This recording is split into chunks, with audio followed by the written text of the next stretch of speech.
साथियों को नमस्कार। आज की वीडियो में हम लोग डिस्कस करने वाले हैं from an elegy written in a country churchyard.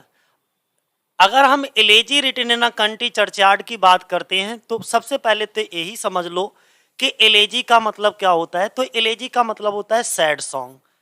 Sad song क्या मतलब होता है इसका? सैड सॉन्ग मतलब होता है यानी कि अ मॉर्निंग सॉन्ग, किसी की मृत्यु से दुखी होकर के गाया जाने वाला गीत मॉर्निंग सॉन्ग जो है वो क्या कहलाता है? इलेजी कहलाता है। मैंने क्या बताया? आपके जो भी डीरेस्ट या नीरेस्ट जो भी होते हैं उनकी मृत्यु से दुखी होकर के जो भी गीत हम गाते हैं वो गीत हमारा क्या कहलाता है? इलेजी कहलाता है। दूसरी चीज, elegy written in a country churchyard.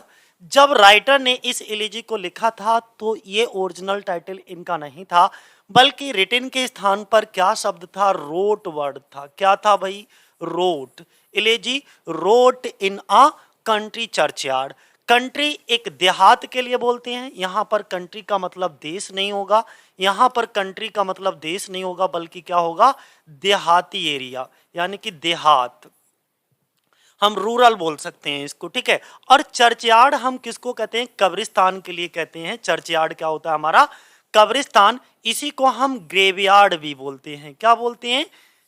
कहीं पर आपको अगर ग्रेवयार्ड लिखा हुआ मिले तो आपको भ्रमित नहीं होना। मैंने क्या समझाया कि elegy written in a country churchyard, और जिसको लिखा है एक ट्रांजिशनल पोइट हैं जिनका नाम है थॉमस ग्रे। इसे आप थॉमस ग्रे भी पढ़ सकते हो चाहो तो, तुम्हारी मर्जी पर डिपेंड करता है, ठीक है। तो किसने लिखा? थॉमस ग्रे ने। और ये जो वीडियो है, ठीक है, वो एलटी ग्रेड के लिए बहुत इंपॉर्टेंट है, क्योंकि एलटी ग्रेड में elegy written in a country churchyard Thomas Gray की रखी हुई है। इस वीडियो को हम 3 पार्ट में कवर करेंगे। मैंने क्या बताया? इस वीडियो को हम 3 पार्ट में कवर करेंगे। मतलब पहले पार्ट में इंट्रोडक्शन। इंट्रोडक्शन से मतलब की fact of the poem. Poem के सभी की फैक्ट रहेंगे जहां से हमारे एग्जाम में क्वेश्चन बनते हैं। और पहले ही पार्ट में 1 से लेकर के 10 स्टेंजाज रखे जाएंगे, हम एक्सप्लेन करेंगे, ठीक है। दूसरी वीडियो में 11 से लेकर के 20 तक के स्टेंजाज होंगे, और तीसरी वीडियो में 21 से लेकर के 32, यानी कि टोटल 32 स्टेंजा की पोइम है, ठीक है। तो इसको हम लोग डिस्कस करने वाले हैं। तो चलो शुरुआत करते हैं। सबसे पहले देखिएगा, और एक चीज मैं बता दूं कि आप लोगों का टीजीटी का बैच रनिंग है, यानी कि चल रहा है। और कोई भी इच्छुक अगर आपसे ज्वाइन करना चाहते हो टीजीटी इंग्लिश का लिटरेचर का बैच, जो कि सिर्फ 999 में है, ठीक है, तो आप लोग ज्वाइन कर सकते हो। ये नया बैच है। और नेक्स्ट इसमें सबसे बड़ी चीज ये है, हम आपको जितने भी हमारे प्रीवियस ईयर के क्वेश्चंस होंगे वो भी सब, और लाइव क्लास चलेंगी। इसके लिए आपको क्या करना है? सरस्वती कोचिंग सेंटर का ही ऐप है, उस ऐप को प्ले स्टोर से जाकर के डाउनलोड कर लेना है, ठीक है। बाकी सारी चीजें यहां पर हैं ही हैं। कितने? अब देखिएगा यहां पर क्या क्या चीजें आपको इसमें मिलने वाली हैं 999 रुपए में, वो मैंने यहां पर मेंशन कर रखा है। सबसे पहली चीज ये है कि practice based on previous year questions. जितने भी हमारे अब तक प्रीवियस ईयर क्वेश्चंस हैं उन सबका आपको बेहतरीन तरीके से प्रैक्टिस कराया जाएगा। और दूसरी चीज इसमें लिटरेरी क्रिटिसिज्म और फिगर ऑफ स्पीच, जिसमें मीटर और स्टेंजा फॉर्म ये सब कवर कराए जाएंगे। लिटरेरी क्रिटिसिज्म, फिर हिस्ट्री ऑफ इंग्लिश लिटरेचर आपको कवर कराया जाएगा। Period of English literature cover कराया जाएगा। लिटरेरी फॉर्म, लिटरेरी टर्म्स और लिटरेरी मूवमेंट। साथ ही साथ जो हमारे 4 राइटर्स हमारे टीजीटी में लगे हुए हैं, जिसमें आपके विलियम शेक्सपियर, जॉन गॉल्सवर्दी, ठीक है, जॉन मिल्टन और विलियम बर्ड्सवर्थ, ये चारों राइटर आपको बेहतरीन तरीके से ये भी कवर होंगे, ठीक है। चलो अब हम लोग अपनी पोएम की ओर मूव करते हैं।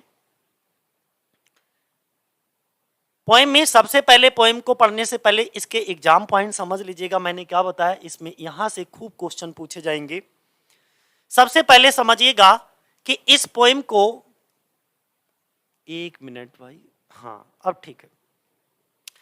इस पोएम में सबसे पहला पॉइंट हमने लिखा है कि द पोएम्स ओरिजिन्स इस पोएम का जो ओरिजिन होता है, उत्पत्ति होती है, आर अननोन, वो अच्छे से नहीं पता है, आर अननोन। ध्यान से समझिएगा मैं क्या समझा रहा हूं।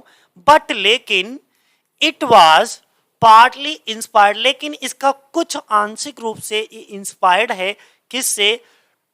ग्रे के thoughts following the death of the poet Richard best. जब इनके जो टॉमस ग्रे थे, उनके जो विचार थे, उनके विचारों से आप the death of the poet, एक पोइट थे रिचर्ड वेस्ट, उनकी मृत्यु से प्रभावित होकर के, दुखी होकर के टॉमस ग्रे ने इस कविता को लिखा, ऐसा माना जाता है। अच्छा, सबसे बड़ी चीज है, इस पोएम को कब लिखना इन्होंने शुरू करा था? 1742 में लिखना शुरू करा था। तो देखिएगा, यहां से दूसरा पॉइंट अच्छे से समझिए। टॉमस ग्रे ने स्टार्टेड, शुरू करा राइटिंग, लिखना, और elegy written in a country churchyard, ये elegy written in a country churchyard जो हमारी इलेजी है उसको लिखना कब शुरू करा? तो ये डेट ध्यान बनाए रखना, 1742 में लिखना शुरू करा। लिख करके भाई कंप्लीट कब कर दिया? तो लिख करके इन्होंने जो कंप्लीट किया है वो 1750 में लिख करके कंप्लीट कर दिया, और उसके अगली साल 1791 में इसको सबसे पहली बार पब्लिश करवाया, फर्स्ट पब्लिश्ड इन 1751। बोलो इतनी बात हमको क्लियर हो गई। चलो नेक्स्ट, तो ये तीनों डेट ध्यान बनाए रखना, मैं फिर से मेंशन कर देता हूं। 42 में लिखना शुरू करा है, 50 में लिख करके समाप्त किया, और 51 में इसको, इस पोएम को सबसे पहली बार पब्लिश करवाया गया। ठीक है, नेक्स्ट अगला की पॉइंट है। अगर अगले की पॉइंट की हम बात करें तो ओरिजिनली टाइटल हमने क्या बताया? जब थॉमस ग्रे ने इस पोएम को लिखा था, इस इलेजी को लिखा था, तो उस समय ये टाइटल नहीं था, elegy written in a country churchyard नहीं था, बल्कि क्या था? तो ओरिजिनल इसका जो टाइटल था वो क्या था? Stanzas road in a country churchyard. बड़े ध्यान से कहीं पर नोट कर लीजिएगा, क्या था? यहां से लेकर के यहां तक, यानी कि ओरिजिनल टाइटल। कभी कभी अनादर टाइटल आपसे पूछा जा सकता है कि भैया इसका अनादर टाइटल क्या है? किसका? From an elegy written in a country churchyard का। अगर आपसे from an elegy written in a country churchyard का अनादर टाइटल पूछे तो तुरंत आपको बता देना है stanzas road in a country churchyard. The poem was completed when grey was living. और ये पोएम कब कंप्लीट की गई? जब थॉमस ग्रे वाज लिविंग, रह रहे थे नियर दी चर्च, एक चर्च थी सेंट गाइल्स स्टॉक पोजिस। ठीक है, तो सेंट गाइल्स स्टॉक पोजिस के पास में जब ये रह रहे थे तो उसी समय इन्होंने इस पोएम की रचना की। दूसरा अगला की पॉइंट है कि इसमें टोटल स्टेंजा कितने हैं? बोले 32 स्टेंजा है। प्रत्येक स्टेंजा में लाइनें कितनी हैं?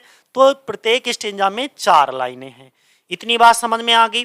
अगला, अच्छा, जो राइमिंग स्कीम है प्रत्येक स्टेंजा की वो क्या है?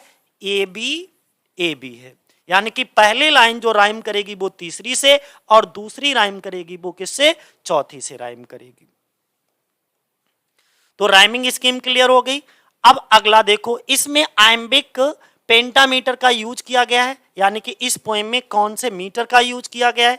तो थॉमस ग्रे ने इसमें आइम्बिक पेंटामीटर का यूज किया है। कौन सा? आइम्बिक पेंटामीटर का। Thomas Gray has used iambic pentameter. किसका यूज किया है भैया? आइम्बिक पेंटामीटर का। इतना क्लियर है। अब अगला देखो, it was sent to his friend Horace Walpole who popularised the poem among London literary circles. ये चीज याद बनाए रखना। देखो, किसी भी चीज को प्रमोशन करने के लिए किसी ना किसी चीजों की आवश्यकता जरूर होती है। तो जब इन्होंने from an elegy written in a country churchyard को लिखा, तब इस पोएम को, इस इलेजी को क्या करने के लिए? पॉपुलराइज करने के लिए, इसका प्रमोशन करने के लिए किसके पास भेज दिया? इनके एक दोस्त थे जिनका नाम था होरेस वॉलपोल, उनके पास भेज दिया। और होरेस वॉलपोल ने क्या करा? इस पोएम को जितने भी लंदन के लिटरेरी सर्किल थी उनकी, उन सभी के बीच में इसको पॉपुलराइज कर दिया, यानी कि प्रसिद्ध कर दिया। बात इतनी समझ में आ गई। अब आगे नेक्स्ट, अब हम लोग डिस्कस करेंगे इस पोइम को, लेकिन इस पोइम को डिस्कस करने से पहले मैं थोड़ा सा बैकग्राउंड बता देता हूँ कि आखिर पोइट इस पूरी की पूरी पोइम में क्या बातें करना चाहता है।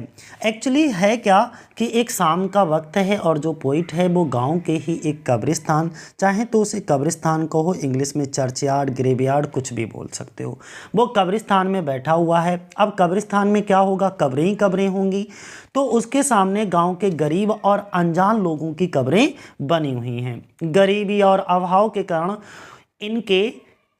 इन लोगों के विकास को कभी भी, यानी कि अपना डेवलपमेंट करने के लिए कभी भी कोई अवसर, कोई अपॉर्चुनिटी नहीं मिली और उनकी जो प्रतिभा है वो दबी की दबी रह गई। ऐसा किसको लगता है, ऐसा कवि को लगता है, ठीक है। और इसी कविता में ऐसे ही निर्धन और अभावग्रस्त लोगों को, ग्रामीणों के प्रति ये जो पोइट है ना, वो सहानुभूति प्रकट करते हुए दिखाए गए हैं दोस्तों, ठीक है। तो चलो अब हम शुरुआत करते हैं इस पोइम को line by line.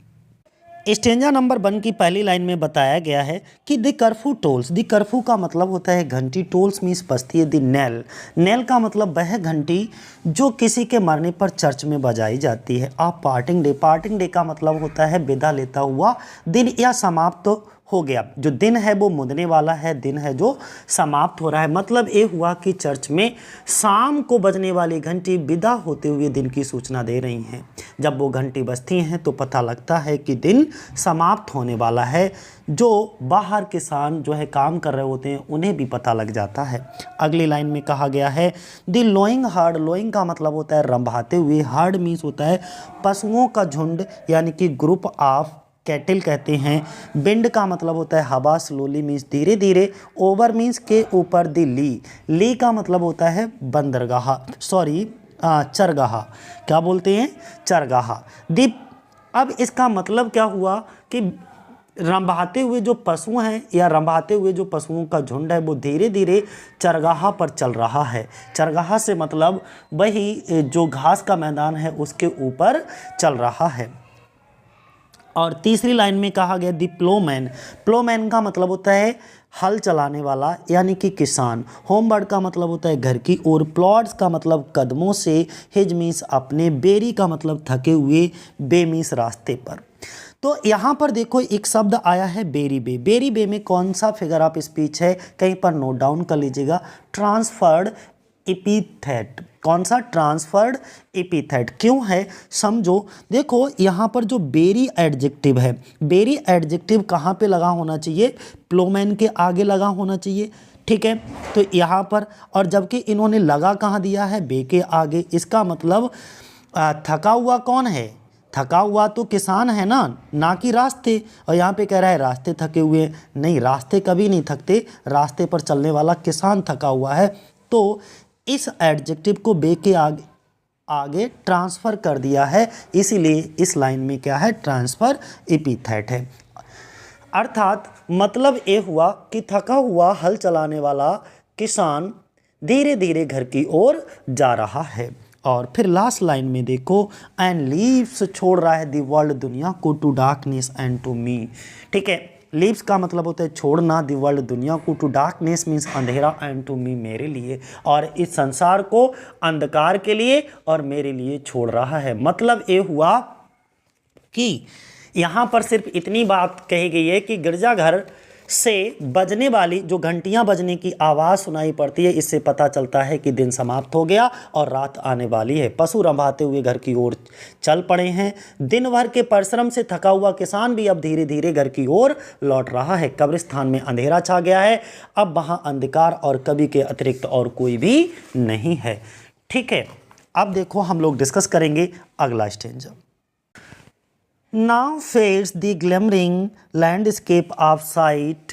Now means of fades का मतलब होता है मुरझा जाना, कम हो जाना, डिम हो जाना। The glimmering का मतलब होता है चमक, landscape on the side, side का मतलब दृश्य, अर्थात कुछ समय पहले जो लैंडस्केप कवि की आंखों के सामने चमक रहा था वह अब सूर्य ढलने के कारण फेड हो रहा है। ठीक है, उसकी चमक कम हो रही है, अब वो दिखाई नहीं दे रहा है जरा सी देर के बाद। अगली लाइन देखो, एंड और all the air a solemn stillness hold, and और all the air, all the air, air means हवा, सोलेम्न का मतलब होता है गंभीर, एकदम सीरियस, स्टिलनेस का मतलब होता है शांति, यानी कि सोलेम्न स्टिलनेस, पूर्ण शांति छाई हुई है। कहाँ पूर्ण शांति छाई हुई है? पूरे वातावरण में। ऑल द एयर, एयर से मतलब यहाँ पर क्या है? होल वातावरण, यानी कि सारे वातावरण में और मैदान में एक गहरी शांति छाई हुई है, यानी कि पूरा का पूरा वातावरण जो है वो गहरी शांति में डूबा हुआ है, वहाँ पर कोई कुछ भी आवाज़ नहीं आ रही है। फिर अगली लाइन है सेब, सेब का मतलब यहाँ पर बचाना नहीं होगा, सेब का मतलब के अतिरिक्त या के सिवाय, के अलावा। बेयर दी बीटल, किसके? उन्होंने कहा पूरे के पूरे मैदान में, वातावरण में शांति है, किसके अलावा? बीटल के पंखों के भुनभुनाने के अलावा। बीटल क्या होता है? एक प्रकार का कीड़ा होता है जिसके 4 पंख होते हैं। बिल्स का मतलब होता है चक्कर काटता हुआ उड़ता है। Drowning flight, his drowning, drowning का मतलब भुनभुनाहट करते हुए, और तुमने देखा होगा जब बीटल अपने पंखों को फड़फड़ाते हुए उड़ता है तो भुनभुनाहट की आवाज़ आती है। और फ्लाइट मीन्स क्या होता है? उड़ना। मतलब ये हुआ बिल्स हिज ड्राउनिंग फ्लाइट, चक्कर काटता हुआ उड़ता है और उड़ते समय अपने तेजी से गति करते हुए भुनभुनाहट की आवाज़ उत्पन्न करता है, तो वही आवाज़ वहाँ की शांति को भंग कर रही थी। अगली लाइनें देखो, एंड और drowsy tinkling lull the distant fold, and drowsy, drowsy का मतलब होता है ऊँघना, उनीदा, निद्रालु, और टिंकलिंग, टिंकलिंग का मतलब होता है टन टन की आवाज़, अर्थात ड्राउजी टिकलिंग का मतलब पूरा समझ लीजिएगा कि दोनों का मतलब होगा धातु की जो बनी हुई घंटी नहीं होती है, जैसे मान लो हम जानवरों के गले में जिसको लटका देते हैं, हम उसी का यहाँ पर रेफरेंस देंगे कि किसी भी धातु की बनी हुई घंटी की आवाज़ जो पशुओं के गले में बंधी होती है, तथा पशुओं, जब भी पशु गर्दन हिलाते हैं तो गर्दन हिलाने के साथ साथ में वो घंटी भी बजती है, उसी को हम कहते हैं वो उन्हीं दे निद्रालु पशु अपनी घंटी को बजाते हुए लुल द डिस्टेंट फोल्ड्स, फोल्ड्स का मतलब होता है ऐसी जगह है, फोल्ड्स का मतलब होता है एक ऐसी जगह है जहाँ पर पशुओं और भेड़ों को रखा जाता हो, अर्थात बाड़ा। क्या कहेंगे? बाड़ा। अब पूरे पैराग्राफ को एक बार फिर से समझ लो। कवि एक देहाती चर्च की 4 दीवारी के अंदर बनी हुई कब्रिस्तान में बैठा है, इतना कंफर्म है। वह क्या बिल्कुल वहाँ पर अकेला है, कोई दूसरा नहीं है, और धीरे धीरे अंधकार सब बढ़ता जा रहा है। कब्रिस्तान का जो वातावरण है वो गंभीर एवं शांत है। यह गंभीर और शांति कभी कभी जैसे मवेशी घंटी बजाते हुए आ जाते थे, या जो बीटल पक्षी होता था वो भुनभुनाती हुई आवाज़ उसकी, वो उसकी शांति को भंग कर रही थी। कुछ दूर स्थित जो इन कैटिल थे, जो पशुओं का झुंड था, इनका एक शैडो बना हुआ था, बाड़ा बना हुआ था, उसमें अल्प निद्रित यानी कि आधे सोए हुए, ड्राउजी टिंकलिंग कह सकते हो, आधे सोए हुए आधे जगे हुए पशुओं के गले में जो बंधी हुई घंटी की आवाज़ जो उसके सिरों के हिलाने से उत्पन्न होती थी से बाधित हो जाती थी। वैसे तो पूरे क्षेत्र में शांति शांति थी, लेकिन इन 2 चीज़ों से, बीटल से और पशुओं के गले में बंधी हुई घंटी से उस जगह की शांति क्या हो रही थी? बाधित हो रही थी दोस्तों। अब हम लोग स्टेंजा नंबर 3 की पहली लाइन को डिस्कस करेंगे। पहली लाइन में बताया गया है सेब। सेब का मतलब होता है के अतिरिक्त, के अलावा। डेड फ्रॉम यॉन्डर, यॉन्डर का मतलब वहाँ यानी कि देयर, और आईवी एक प्रकार का हरा भरा वृक्ष होता है, अर्थात लता कह सकते हो। Ivy mantle tower, mantle tower, tower ये जो हमारी चर्च है, चर्च का ऊपरी हिस्सा यानी कि गुंबद या बुर्ज कह सकते हो आप उसे, वहाँ से। The mopping oil, mopping oil सदा शांत रहने वाला उल्लू। डज करता है टू द मून। मून से चंद्रमा से क्या करता है? कंप्लेन शिकायत करता है। आप सच ऐसे राहगीरों की शिकायत करता है। एज वॉन्डरिंग जो भटकते रहते हैं। नियर हर सीक्रेट बार। नियर मीन्स के पास, और किसके पास? हर सीक्रेट, उसके सीक्रेट यानी कि जो छुप करके जो पत्तियां हैं, लता जो आइवी क्रीपर है, ठीक है, जो वृक्ष है हरा भरा, उसकी पत्तियों के बीच में उसका आउल का उल्लू का एक घोंसला बना हुआ है, तो वहाँ पर छुपा हुआ है, इसीलिए सीक्रेट। और बाउर का मतलब होता है घोंसला, ठीक है। तो आप सच का मतलब एक वांडरर मैन होता है, अर्थात हम यहाँ पर कह सकते हैं कि उल्लू जो है वो चांद से उन राहगीरों की शिकायत करता है जो उसकी शांति को वहाँ से गुजर करके भंग कर देते हैं। मेरे कहने का मतलब, और अगला अच्छा लास्ट लाइन का भी देख लो, मतलब मोलेस्ट।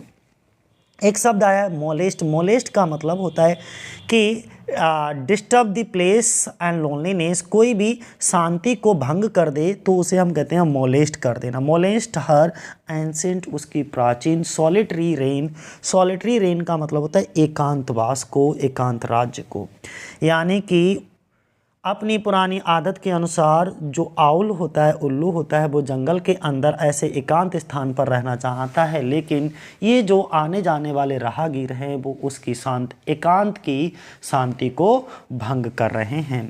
एक बार स्टेंजा नंबर 3 को फिर से तेजी से समझ लीजिएगा कि यहाँ पर जो कवि है वो देहाती चर्च में अकेला बैठा हुआ है, वह विचारों में खोया हुआ है, लेकिन उस शांति में भी वह एक उल्लू की आवाज़ सुन रहा है।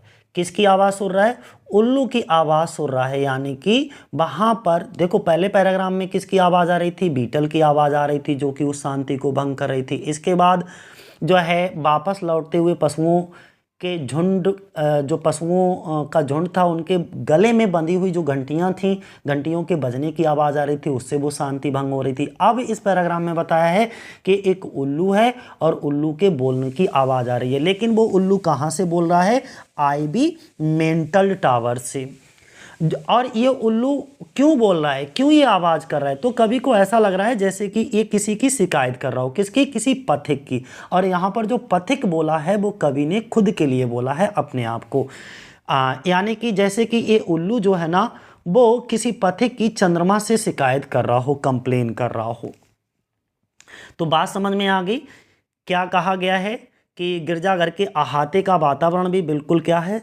शांतिपूर्ण है, लेकिन वहाँ एक आवाज़ है। वो आवाज़ किसकी है? उल्लू की है, जो सामने स्थित आईवी लताओं से ढके गिरजाघर का जो मेंटल टावर है, बुर्ज है, उससे आ रही है।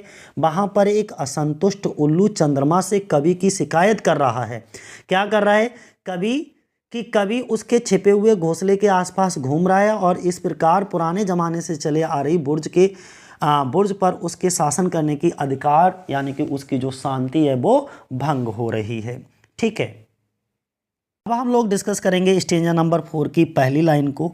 और पहली लाइन में बताया गया है कि beneath those rugged elm that yew tree's shade. इसका मतलब ये हुआ कि बीनीथ का मतलब होता है नीचे, दोज मीन्स उन, रग्ड का मतलब ऊबड़ खाबड़ यानी कि भद्दे, बेकार से, सूखे हुए, और एल्म का मतलब होता है, एल्म्स का मतलब एक प्रकार का जंगली पौधा होता है, वृक्ष होता है। डेट यू भी एक सदाबहार वृक्ष होता है, यू ट्रीज।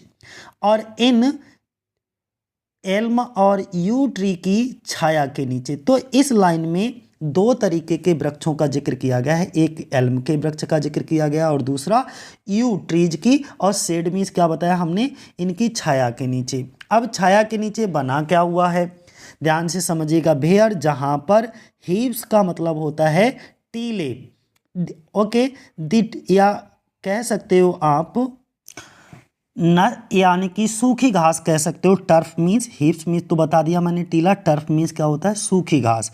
इन मैनी, बहुत से। माउल्डरिंग हीव्स का मतलब होता है वहाँ पर बहुत सारी छोटी छोटी कब्रें बनी हुई थी, लेकिन वो सभी कमरें कैसी हो रही थी? माउल्डरिंग थी। माउल्डरिंग का मतलब होता है नष्ट होती हुई, यानी कि वो सभी कब्रों की जो मिट्टी थी वो नष्ट हो रही थी। एंड ईच मीन्स प्रत्येक, in his narrow cells, in his अपनी, नैरो सेल का मतलब होता है छोटी छोटी सेलों में।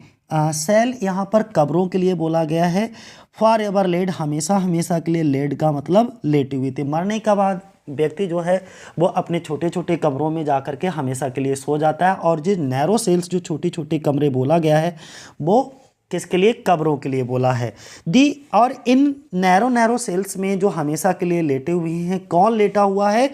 दी रूड फोर फादर्स, वो अनपढ़ असभ्य। फोर फादर का मतलब होता है मान लो पूर्वज, ठीक है। हमारे कौन होते हैं? पूर्वज, एंसेस्टर के लिए कहते हैं, पुरखों के लिए कहते हैं फोर फादर। और ये सभी फोर फादर कौन से गांव के हैं? हैमलेट। देखो हैमलेट लिखा है, क्या लिखा है? हैमलेट। हैमलेट गांव के हैं। कौन से गांव के हैं? हैमलेट। ध्यान बनाए रहेगा।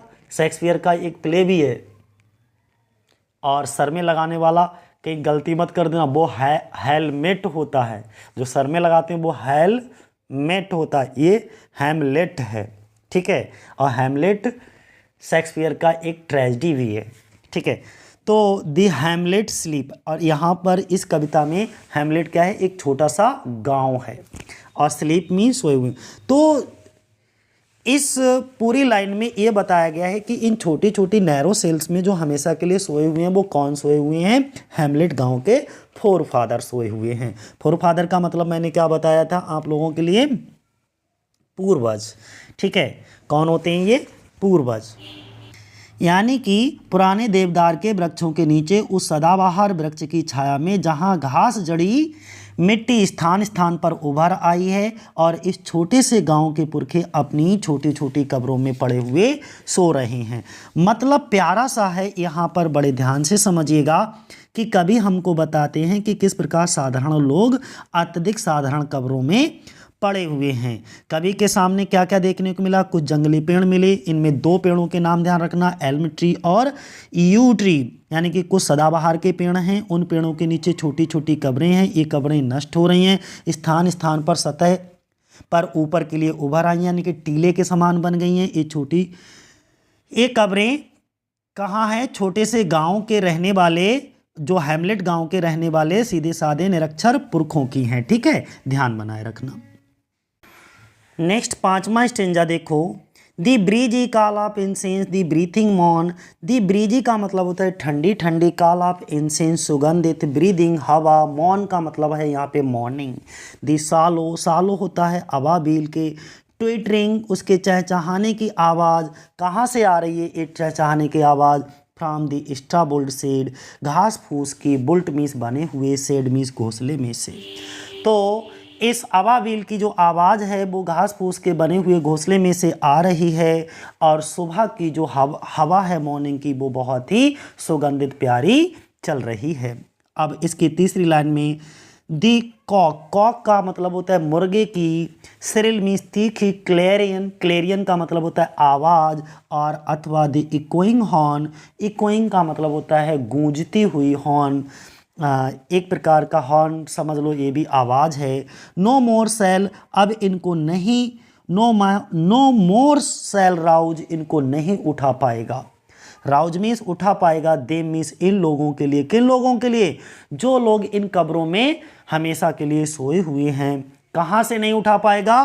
फ्रॉम देयर लोयली बेड, इनके प्यारे प्यारे लोयली बेड से। यहाँ पर लोयली बेड कौन सी है? वही नैरो सेल्स हैं, छोटी छोटी कब्रें जिनके अंदर वो हमेशा के लिए सोए हुए हैं। तो अब चाहे पहले ये लोग, यहाँ पे ये कहे हैं कि पहले ये लोग जब ठंडी ठंडी हवा चलती थी, सुबह में पक्षी चहचहाते थे, पक्षियों की चहचहाहट से, सालों की ट्विटरिंग से, या मुर्गा जब सुबह को बांग देता था, या जो आखेटक शिकारी होते थे वो अपना हॉर्न को इको करते हुए जाते थे, तो इन सब की आवाज़ को सुनकर के पहले ये लोग उठ जाते थे। कब? जब ये जीवित थे।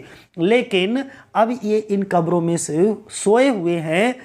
अब चाहे मुर्गा इनकी कब्र पे आकर के बांग दे तो भी नहीं उठा पाएगा, चाहे ठंडी हवा कितनी भी चले, कुछ भी हो, लेकिन अब कोई भी इनको इनके लोयली बेड में से नहीं उठा पाएगा।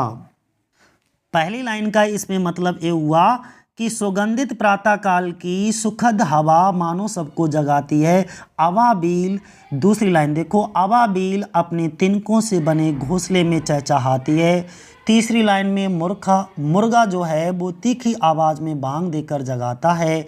और चौथी लाइन इसी की लाइन में है तीसरी की, आखेट के लिए जाते हुए लोगों के हॉर्न की आवाज़ गूंजती है। ये सब बातें अब इन लोगों को नहीं जगाएंगी। पहले ये ये सब बातें इन्हें पहले जगा दिया करती थी, परंतु अब ये कब्र में हैं, अब ये मर चुके हैं, अब ये चीज़ें इनको कोई भी इनके लोयली बेड से नहीं उठा पाएगा। अब स्टेंजा नंबर 6 देखो, स्टेंजा नंबर 6 में कहा गया है फॉर देम किसके लिए यूज हुआ है यहाँ पर? उन लोगों के लिए जो लोग बेग्रामीण, जो अपनी कब्रों में सो रहे हैं, यानी कि जो अब मर चुके हैं। No more the blazing hearth shall burn, अब इन लोगों के लिए कोई भी चूल्हा नहीं जलाएगा। यहाँ पर ब्लेजिंग हर्थ का मतलब होता है चूल्हा जलाना, यानी कि अब इनके घर में इनके लिए कोई रोटी नहीं बनाएगा, कोई चूल्हा नहीं जलाएगा। और कोई भी बिजी हाउसवाइफ इनके लिए शाम की तैयारियां नहीं करेगी। और बिजी हाउसवाइफ का मतलब कोई भी हाउसवाइफ, और प्लाई का मतलब होता है अपने आप को व्यस्त रखना, ठीक है। प्लाई हर इवनिंग केयर का मतलब होता है कि अपने पति अथवा स्वामी की सेवा के लिए ऐसे कार्यों में अपने आप को व्यस्त रखना, यानी कि सजा सवा करके रखना। अब कोई भी पत्नी अपने स्वामी के लिए अपने आप को डेकोरेटेड करके सजा सवार करके नहीं रखेगी। No children run to lift their sides return. No children का मतलब कोई बच्चा, रन दौड़ता हुआ, टू लिफ्ट का मतलब होता है तुतलाते हुए बोलना या बचकाने लहजे में कुछ कहना। देयर अपने, साइड्स का मतलब यहाँ पर पिताजी के लिए फादर होता है। साइड्स रिटर्न यानी कि पिताजी के वापस आने पर। अब कोई भी बच्चा तुतलाते हुए उसके अपने पिता के वापस आने पर उनके पास दौड़ करके नहीं जाएगा, क्योंकि अब वो जीवित नहीं हैं। और अथवा क्लाइंब, चढ़ेगा नहीं, हिज नीज, अपने घुटनों तक, द एनवीज किस टू शेयर, इनवाइड किस टू शेयर। इनवाइट किस टू शेयर का मतलब होता है ईर्ष्यापूर्वक, यानी कि भाई या बहनों की प्रतियोगिता होती है, तुमने देखा होगा, जिसमें पिता को प्रथम चुंबन कौन प्राप्त करेगा। यानी कि पापा जब बाहर से घूम करके आएंगे तो सबसे पहले वो किसको चुंबन करेंगे, तुमने देखा होगा। तो उसी के सेंस में इसका यूज किया गया है, टू क्लाइंब। और तुमने देखा होगा छोटे छोटे बच्चे होते हैं, जैसे ही घर में पिताजी आए बस क्लाइंब हिज नीज, उनके घुटनों तक चढ़ गए, ठीक है। एंड द इनवाइड किस टू शेयर, और क्या पिताजी भी होते हैं वो क्या करने लगते हैं, प्यार में अपने बच्चों को चूमने लगते हैं। इस पूरे पैराग्राम में कवि अकेला अभी भी बैठा हुआ है, अंधकार बढ़ता ही जा रहा है। लेकिन ये जो कवि है ना, वो उन गरीब ग्रामीण जो वहाँ पर अपनी अपनी कब्रों में दफन हुए हैं, उनके भाग्य के बारे में सोच करके दुखी हो रहा है। कभी क्या कल्पना करता है, कल्पना ये करता है जब ये गांव के जो फोर फादर थे, पुरखे थे, जब ये जीवित थे तो एक प्रसन्न गृहस्थ जीवन व्यतीत किया करते थे, ठीक है। जब वे अपना अपना कार्य समाप्त करके घर आते थे तो उनकी पत्नियां और उनके बच्चे घर पर उनका स्वागत करते थे। उनकी पत्नियां अपने पतियों को प्रसन्न करने और उनको आराम पहुंचाने का पूरा प्रयत्न करती थीं, यानी कि वह हर वो काम करती थीं जिससे पति को हैप्पीनेस मिले।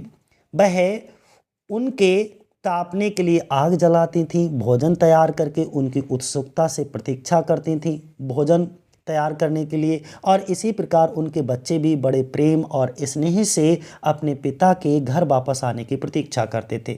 जैसे ही वे अपने पिता को लौटता हुआ देखते थे, ये लोग क्या करते थे, तुरंत दौड़ करके अपने पिता के घुटनों से लिपट जाते थे और उससे प्रथम चुंबन प्राप्त करने के लिए आपस में होड़ करते थे कि सबसे पहले चुंबन पापा हमको करेंगे। लेकिन अब पत्नियों और बच्चों के यानी कि पत्नियों के पति और बच्चों के पिता स्वागत करने के लिए इस संसार में अब जीवित नहीं हैं, अब वो मर चुके हैं। स्टेंजा नंबर 7 देखो और इसकी पहली लाइन, उन्होंने कहा oft did the harvest to their sickle yield. अक्सर वह किसान अपनी फसलों को सिकल से झुककर काटते थे। Their furrow oft the stubborn glebe his broke, मतलब अपने हल से वो कठोर जमीन को तोड़ते थे। स्टोवन ग्लीब यानी कि तोड़ते थे, कठोर जमीन को क्या करते थे, ब्रोक करते थे, तोड़ते थे। देयर फ्यूरो, फ्यूरो से मतलब हल, अपने हल से। तुमने देखा होगा जो लोहिया हल होता है उसको जब चलाते हैं तो लकीर सी बन जाती है खेतों में, उसी का जिक्र किया है। फिर अगली लाइन में उन्होंने कहा how जोकंड did they drive their team a field. How जोकंड, वो कितना खुश होते हैं। डिड दे मीन्स बे। अब यहाँ पर किसान के लिए बताया ड्राइव देयर, ड्राइव हाँक रहे होते हैं। Their team a field, their team से मतलब यहाँ पर बैलों के लिए यूज हुआ है, बैलों की जोड़ी के लिए। जब वो खेत में अपनी बैलों की जोड़ी के साथ बैलों को हाँक रहे होते हैं तो हाउ जोकंड, ये लोग कितने खुश होते हैं। How about the boots beneath there study stroke, और जब ये जीवित थे तो किस तरीके से अपनी कुल्हाड़ी का प्रयोग करके, यानी कि स्ट्रोक करके, स्टडी का मतलब बहुत तेज़ी से प्रहार करके, स्ट्रोक मीन्स होता है प्रहार करते थे। ठीक है, बूट्स यहाँ पर वैसे तो जंगल होता है लेकिन यहाँ पर लकड़ियों पर कुल्हाड़ी से प्रहार करके जो है उन लकड़ियों को जंगल में से गिरा देते थे। इसका मतलब ये हुआ। मतलब ध्यान से समझिएगा कि जो कवि है वो अभी भी गांव में ही, गांव के चर्चयार्ड में ही है। वह ग्रामवासियों के पुरखों के भाग्य के विषय में विचार अभी भी कर रहा है। गांव वालों के प्रसन्न जीवन का वर्णन करने के बाद जो थॉमस ग्रे हैं वो उनके अब यहाँ पर धंधे के विषय में बात करते हैं, प्रोफेशन के विषय में बात करते हैं, व्यवसाय के विषय में बात करते हैं। क्योंकि उनमें से अधिकतर किसान थे, अतः वे फसलों को उगाते और उसे अपने, जो हंसिया नहीं होता, हंसिया देखा होगा, एक प्रकार का औजार होता है, सिकल, हंसिये से काटते थे। वे बहुत ही एक्सपर्ट कृषक थे, सभी फार्मर थे। जब वे अपने खेत जोतते थे तो मिट्टी के कठोर परत को भी सरलता से तोड़ देते थे। किसान में बहुत ताकत होती थी जिससे कि बहुत ज़्यादा ज़मीन को उपजाऊ कर देते थे। वे इतने तगड़े होते थे, पुष्ट थे कि वे बड़े बड़े वृक्षों से को अपनी कुल्हाड़ी से, जितने ज़्यादा बड़े बड़े वृक्ष होते थे उसको अपनी कुल्हाड़ी के एक ही प्रहार से काट देते थे। तब उनके अंदर पावर थी जब वो जीवित थे, परंतु अब वे अपनी कब्रों में पड़े हैं। अब उनकी शक्ति और निपुणता समाप्त हो गई है। अब हम स्टेंजा नंबर 8 की बात करेंगे और इसकी पहली लाइन में कहा गया है let not ambition mock their useful toil. Let not, नहीं चाहिए, एम्बिशन, एम्बिशन से मतलब यहाँ पर एम्बिशियस पर्सन है, एम्बिशियस लोग हैं, महत्वाकांक्षी लोगों के लिए बोला गया है। इसीलिए इस लाइन में पर्सोनिफिकेशन फिगर ऑफ स्पीच का यूज किया गया है, क्योंकि एम्बिशन किसी का मौक नहीं उड़ा सकती। मौक का मतलब होता है मजाक उड़ाना, बल्कि मजाक कौन उड़ाएगा, जो महत्वाकांक्षी लोग होंगे, जो पैसे वाले लोग होंगे, जो बड़े बड़े लोग होंगे। तो यहाँ पर थॉमस ग्रे कहते हैं let not ambition mock their, their means उनके, यूजफुल टॉयल का मतलब होता है लाभकारी परिश्रम का, यानी कि उनके लाभकारी परिश्रम का मजाक नहीं उड़ाना चाहिए। किसको, बड़े बड़े लोगों को, महत्वाकांक्षी लोगों को, एम्बिशियस लोगों को। दे आर, उनके होमली जॉयज, होमली का मतलब होता है साधारण, यहाँ पे होमली से मतलब घर वगैरह मत समझ लेना। दे आर होमली जॉयज, उनके साधारण से आनंद होते थे। ठीक है, डेस्टिनी का मतलब होता है भाग्य, ऑब्सक्योर का मतलब होता है अस्पष्ट, और उनके जो भाग्य होते थे वो अस्पष्ट होते थे, उनके भाग्य बहुत ज़्यादा अच्छे नहीं थे। नार ग्रांड्योर हियर विद अ डिस्डेनफुल स्माइल, नार ग्रांड्योर, इन ग्रांड्योर शानदार लोगों को हियर सुनकर, यानी कि उनकी इस बुरी स्थिति के बारे में सुनकर मुस्कुराना नहीं चाहिए। कैसी मुस्कुराहट नहीं करना चाहिए, विद आ डिस्डेनफुल स्माइल। डिस्डेनफुल स्माइल ऐसी मजाक खिल्ली उड़ाने वाली स्माइल होती है, यानी कि देखो मुस्कुराना दो तरीके का होता है, एक खुशी से मुस्कुराना और दूसरा किसी की मजाक उड़ाते हुए हंसना। तो यहाँ पर हमें उनके इन साधारण से चीज़ों पर मुस्कुराना नहीं चाहिए। मतलब ये है कि गांव की कब्र में दफनाए हुए ग्रामीणों का परिश्रम बड़ा उपयोगी है। वे साधारण वस्तुओं में आनंद प्राप्त कर लेते थे। उनका भाग्य अवश्य ही अंधकारपूर्ण था। अतः जितने भी ये महत्वाकांक्षी लोग हैं, इन लोगों को उन ग्रामीणों की दशाओं का, परिस्थितियों का या गरीबी का मजाक नहीं उड़ाना चाहिए।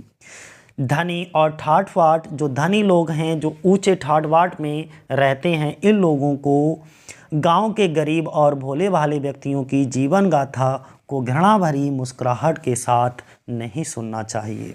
यानी कि दी शॉर्ट मीन्स छोटी सी सिंपल एनल्स, सिंपल साधारण सा एनल इतिहास है आप दी पुअर गरीबों का।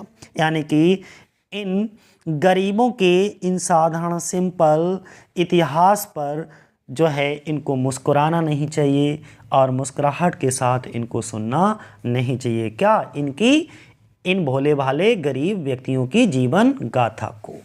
ठीक है, चलो अब स्टेंजा नंबर 9 में देखना, और इसकी पहली लाइन में क्या कहा गया? The boast of heraldry, the pomp of power. The boast of heraldry का मतलब होता है बड़े और प्राचीन कुल में पैदा होने का गर्व। कभी कभी तुमने देखा होगा लोगों को अपने बीबीए होने का बहुत घमंड होता है। बीबीए से मतलब मेरा कोई डिग्री नहीं है, बीबीए से मतलब बड़े बाप की औलाद होने का बड़ा घमंड होता है। तो boast of heraldry, the pomp of power, कि मैं बहुत पंप ऑफ पावर है, शक्तिशाली व्यक्तियों का बहुत पंप ऑफ पावर का मतलब होता है दिखावा करना, शो ऑफ करना, अपनी शक्ति का बहुत ज़्यादा प्रदर्शन करते हैं। अब यहाँ पर कभी कहते हैं ऑल डैट ब्यूटी, या मान लीजिए कोई बहुत ज़्यादा सुंदर व्यक्ति है तो अपनी सुंदरता का बहुत दिखावा करेगा, तो वो कहते हैं जितनी भी हमारी धन दौलत सुंदरता या कुछ भी होती है, ऑल डैट ब्यूटी वो सभी सुंदरता, ऑल डैट वेल्थ वो सभी धन दौलत, एवर गेव जो तुमको दिया गया है, गेव का मतलब एवर गेव जो तुम्हें भगवान के द्वारा नवाजा गया है, दिया गया है। Awaits alike the inevitable hour. Awaits का मतलब होता है कि प्रतीक्षा करता है, अलाइक का मतलब उसी प्रकार, इन दी सेम वे। इनविटेबल हावर ऐसे समय, ऐसा समय जिसको टाला ना जा सके, यानी कि मृत्यु के क्षण। ठीक है, इनविटेबल हावर कहोगे किसको? मोमेंट ऑफ डेथ को। और path, the path of glory, आप कितनी भी प्रसिद्धि हासिल कर लीजिएगा, the path of glory, glory का रास्ता, पाथ मीन्स होता है रास्ता, ऑफ ग्लोरी प्रसिद्धि का, लीड्स मीन्स ले जाता है। और ये प्रसिद्धि का रास्ता कहाँ जा करके ख़त्म हो जाता है? बट टू द ग्रेव, कहाँ? ग्रेव में जा करके खत्म। बहुत खूबसूरत लाइनें हैं, बहुत अच्छे शब्द हैं ये।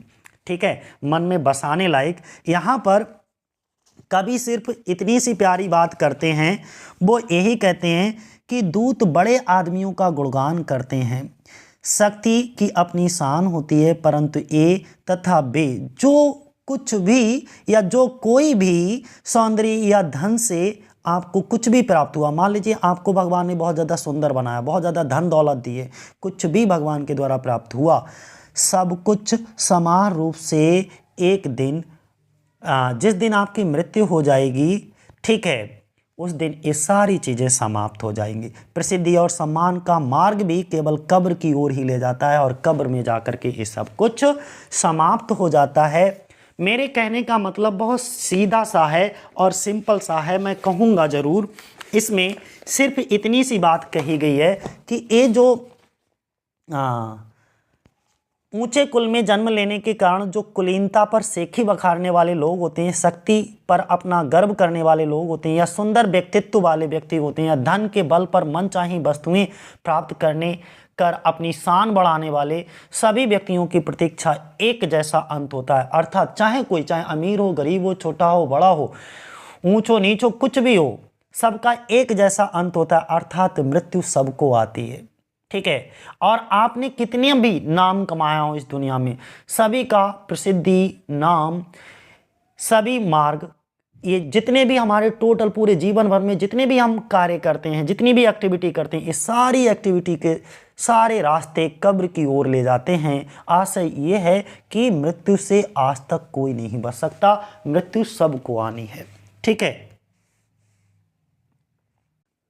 अब स्टेंजा नंबर 10 देखो। स्टेंजा नंबर 10 में कहा गया नॉर यू, यहाँ पर यूज किया गया है अमीर लोगों के लिए, या प्राउड यानी कि इतने घमंड के लिए, impute to these fault, impute का मतलब होता है दोष लगाना, ब्लेम लगाना, टू दीज फॉल्ट, इस फॉल्ट के लिए, इस मिस्टेक के लिए, इस कमी के लिए, इन अमीरों के लिए जो है दोष नहीं लगाना चाहिए, इनके इन घमंड के लिए, इनके इस घमंड के लिए।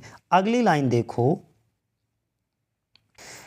यदि इन गरीबों की याद में इनकी टुम्ब के ऊपर इन अमीरों ने कोई ट्रॉफीज रेज नहीं की, ट्रॉफीज का मतलब यहाँ पर मृत व्यक्ति की याद में बनाई गई इमारत, और रेज मीन्स होता है बनाना, कि इनमें इनकी कोई गलती नहीं है, इनमें इनका कोई फॉल्ट नहीं है, इनके इस प्राउड के लिए इनको दोषी मत ठहराओ कि इन्होंने इन गरीबों की मेमोरी में कोई भी टुम्ब नहीं बनाया, कोई भी टुम्ब, नो ट्रॉफीज रेज, यानी कि किसी तरीके की कोई इमारत इनकी याद में नहीं बनाई।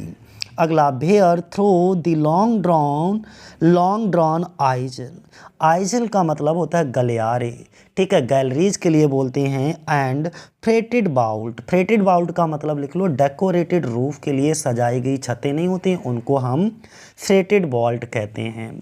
पीलिंग का मतलब होता है बजती हुई, कोई बजती हुई घंटियाँ नहीं होती हैं, बजती हुई घंटियाँ। एंथम का मतलब गीत, और स्वेल्स का मतलब होता है स्प्रेड अराउंड, जब वो घंटियाँ बजती हैं, जब वो एंथम बजता है तो उसकी आवाज़ स्वेल्स हो जाती है। स्वेल्स का मतलब होता है चारों ओर फैल जाती है।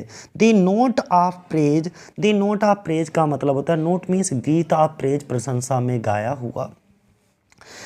कहने का मतलब सिर्फ इतना है, यहाँ पर बड़े ध्यान से देखिएगा कि ग्रामीणों के मृतक पुरखे बिना मान सम्मान के दफनाए गए। उनको जब दफनाया गया तो किसी तरीके का, जिस तरीके का मान सम्मान इन बड़े लोगों को मिलता है उस तरीके का मान सम्मान इन गरीबों को नहीं दिया गया। इसमें उनका दोष नहीं है, वह अपरिचित रहे क्योंकि वे बहुत गरीब लोग थे। अमीर आदमियों को संबोधित करते हुए इस पूरे के पूरे पैराग्राफ में टॉमस ग्रे कहते हैं कि उनको बेचारे ग्रामीणों को दोषी नहीं ठहराना चाहिए। यदि उनके मित्रों ने, उनके मित्र किसको बोला गया, उन अमीर लोगों को बोला गया है कि उन अमीर लोगों ने उनकी कब्रों पर कोई स्मारक नहीं खड़े किए हैं तो इसमें उनका कोई दोष नहीं है और ना ही उनको दोषी ठहराना चाहिए। इस गांव के किसानों को बाहर दफनाया गया। अब आगे अंतर बताते हैं उन गरीब किसानों और अमीर लोगों के लिए कि दफनाने में भी किस तरीके का विभेद है। इस गांव के गरीब किसानों को बाहर, चर्च के बाहर दफनाया गया, जबकि अमीरों को गिरजाघर के ग्रेवयार्ड के अंदर दफनाया गया। गरीबी और अमीरी के अंतर के लिए कौन जिम्मेदार है, यहाँ पर ये क्वेश्चन उठता है। इस गरीबी और अमीरी में जो अंतर है इतना बड़ा, उसके लिए कौन जिम्मेदार है। गरीब ग्रामीणों का ये दोष नहीं है, इसमें इन गरीबों का किसी तरीके का कोई फॉल्ट नहीं है, कोई दोष नहीं है कि उनकी कब्र पर विशाल और सुंदर के स्मारक नहीं बनाए गए, क्योंकि वो तो मर चुके हैं, उन्हें कुछ भी नहीं पता, या उनके मरने के बाद शोक गान से गिरजाघर नहीं गूंजा, शोक गान से एंथम या घंटियां नहीं बजाई गईं। वे लोग बगैर सम्मान और गान के दफन कर दिए गए। उनको ना तो कोई गीत गाया गया, ना ही घंटियां बजाएंगी, ना ही कोई सम्मान, इन सभी के बिना ही उनको दफन कर दिया गया। पर क्या इन मृतकों को, जो ये मरे हुए हैं, जो इन नैरो सेल्स में दफन हैं, इन मृतकों का कोई दोष माना जा सकता है? ठीक है, तो साथियों इस पैराग्राफ में बस इतना ही रहेगा, आज के लिए इतना ही। ये हमने 10 स्टेंजास तक डिस्कस कर दिए।